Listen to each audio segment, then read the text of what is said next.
પેલો ફકીર હતો ને, તો નદીના કિનારે રોજ રાત્રે જાય સાધના કરવા.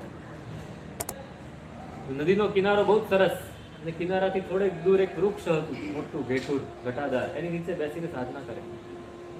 તો એ સાધના કરવા બેઠો છે રાત્રે, અને અચાનક આજુબાજુમાં કોઈ ફરતું એવો અવાજ સાંભળ્યો. અત્યારે રાત્રે અહીંયા 2:30 વાગે કોણ ફરતું હશે? એને જોયું તો એક માણસ ફરતો હતો, હાથમાં દંડો હતો અને ફરતો હતો. એને પૂછ્યું, તમે કોણ છો? અત્યારે કેમ ફરો છો? કે તમે કોણ છો? હું તો ફકીર છું, સાધના કરું છું. નદીના કિનારે ખડખડ અવાજ આવે, એકદમ વાતાવરણ શાંત હોય, ખૂબ શૂન્યતા હોય, સમાધિ લાગી જાય. તમે કોણ છો? કે હું આ સામે બંગલો છે, હું ચોકીદાર છું. બંગલાનો હું ચોકીદાર છું. એમ ચોકીદાર છો? ચોકીદાર અત્યારે શું કરો?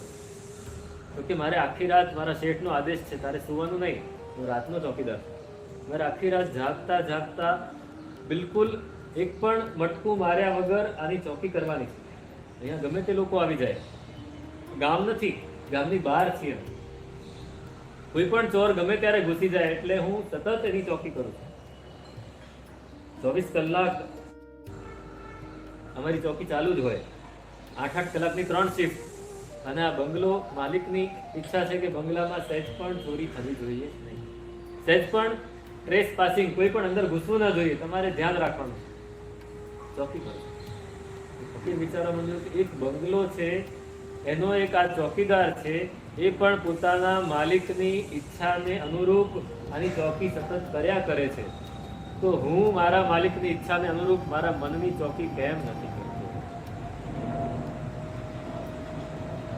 અપ્રમત્તપણ. મારા મનની ચોકી મારે જ કરવાની છે.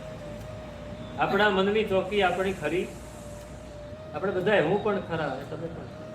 આપણું મન એ ક્યારે ક્યાં ભટકી આવે, ક્યારે કયા વિચાર કરી આવે, ક્યારે કઈ જગ્યાએ જઈને આવે. મનડું કિમહીન બાજે તો કુંતુજીન મનડું કિમહીન.